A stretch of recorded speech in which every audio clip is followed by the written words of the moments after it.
जो आपको पुण्य मिलते हैं, तो उसमें आपको सर्प दोष सारे जाते हैं। सर्पों के कारण जो आपकी पुरानी समस्याएं हैं ना, वो झटका मारती रहती है। ऐसा लगता है कि पुरानी कोई समस्या रह गई है, झटका मार रहा है, ये हुआ ऐसा हुआ, वो दोषों के कारण होता है। जैसे दोष समाप्त होते हैं ये एकदम नॉर्मल होते हैं। इसी तरह भगवान विष्णु के गण होते हैं,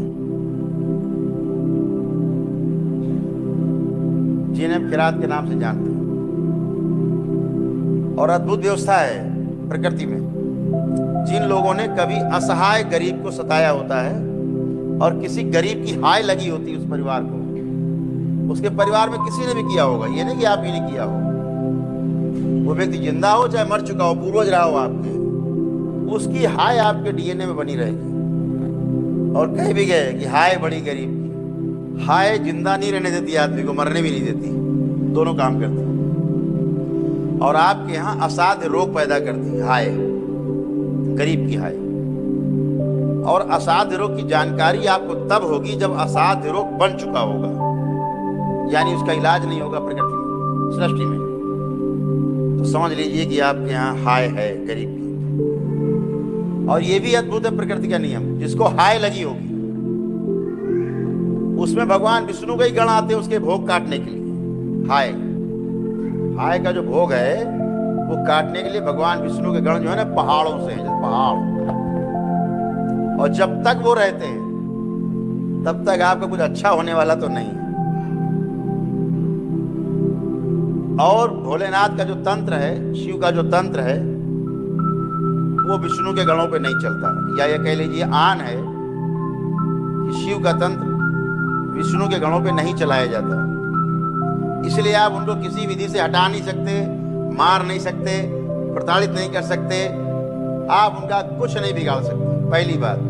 दूसरी बात, वो आपको दिखते ही नहीं है। ये तंत्र मंत्र टोना टोटका जादू टोना करने वाले लोग, इनको पितर नहीं दिखाई देते, भगवान विष्णु के गण कहां से दिखाई देंगे? तो उनको प्रसन्न करके ही वापस भेजा जा सकता है आपके डीएनए से निकाल के। आप पे धन नहीं है या रुद्राभिषेक करने में आप सक्षम नहीं है, आप पे धन नहीं है, तो दरबार आपको अपनी ओर से पुण्य देता है, रुद्राभिषेक के भी और विष्णु सहस्त्रनाम के भी, और आप स्वस्थ होते हो। आपको कुछ नहीं करना होता। दोष पालना उचित नहीं, वो आपको कष्ट रहेंगे, कहीं न कहीं झटका मारेंगे। ठीक, तो अब दरबार ने क्या किया कि आपको झटका ना लगे, इसलिए पहले इसे पुण्य दे देते हैं। कैसे देते हैं? जैसे बैंक देता है उधारी में, तो आपको पुण्य देते हैं।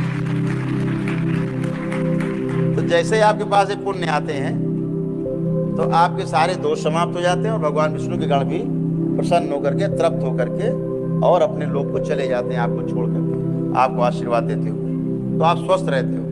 तो जिनमें उधारी चुकाने की क्षमता हो, वो अपना 4-6 महीने में, साल भर में अपने घर में ही कर लें या दरबार में कर लें रुद्राभिषेक। अगर वहाँ घर में लेके बहुत महंगा पड़ता, दरबार आप आते ही रहते हैं, अपना कर लिया। यहाँ किया चाहे घर में किया, वो कोई इसके लिए वो विशेष होने की नहीं आप यहीं करो, ऐसा कुछ नहीं।